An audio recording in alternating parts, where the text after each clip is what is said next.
Welcome to EPLoverLA for the week of July 19th through the 25th, 2010.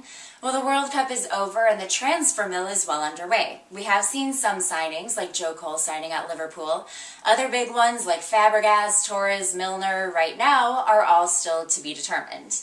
Nevertheless, the teams have all departed for their preseason tours around the world, some coming to the United States and Canada, other ones Germany, Austria, countless other countries. These tours are great for the managers to test some new signings, maybe try some players in some slightly different positions. They're also good for the teams to bond and travel together and take on some teams they may have never played before. Well, no team has had to bond quite like that of Portsmouth on their tour and what is being affectionately called the Tour from Hell. It all started with a 42-hour journey from England to San Diego. They probably could have driven here in that amount of time. But thanks to a canceled connecting flight, it did take the team 42 hours to get to the west coast of the United States. After their first game in San Diego, it was north to Canada, where they took on Edmonton.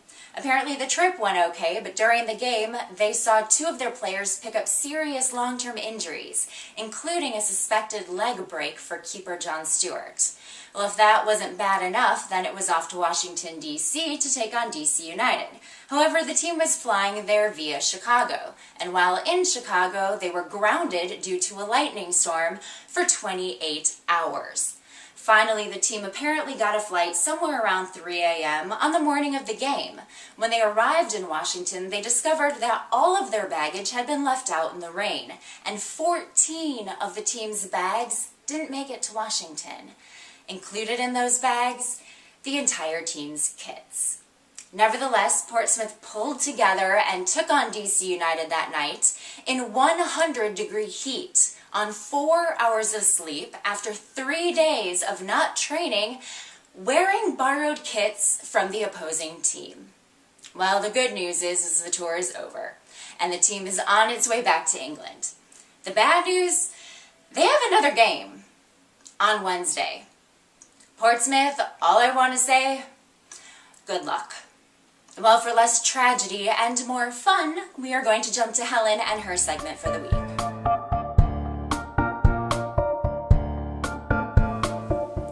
If you're planning on watching the Premiership for the first time this season, I realize that you might already be thinking about which team you'd like to support. Well, I'm here to help. I've put together some guidelines of things that I believe you should consider in choosing your team. There are the obvious things, stats, team history. You can research those until your heart's content. But I'm here to talk about the really important stuff. The stuff every football lover should know. Location. Unless you were born in England, chances are you're going to have to travel to watch your team play. Where do you want to go? Well, I don't know. It's up to you. You like the Beatles? You love industrial cities? Have you always wanted to see London? The choice is yours, my friend. Team colors. Pay attention to the home kit, because this is the golden ticket to what colors your team actually wears. If you look crappy in red, if white washes you out, don't choose teams that wear those colors. We all want to look good when we support our team. The team versus player mentality. Not something everybody talks about, but they should. We all have favorite players. But if you choose a team based on that player, and then the player leaves, which they always do, then you'll be screwed. So remember, choose a team, not a player. Placement on the table. I don't know, do you love stars and silverware, or do you like fighting for the underdog? Or are you one of those weird people that likes to live on the edge and would prefer to flirt with relegation throughout the season? Your choice is going to determine which team you might want to follow. And then relationships. Research rivalries. Do it. Trust me. You don't want to estrange a family member, and while inter-team dating is common, we all have our limits. Know yours ahead of time.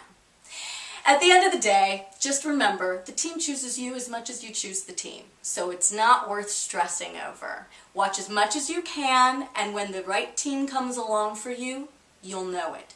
Just remember that when the choice is made official, it's for life. So choose wisely. See you in the Premiership.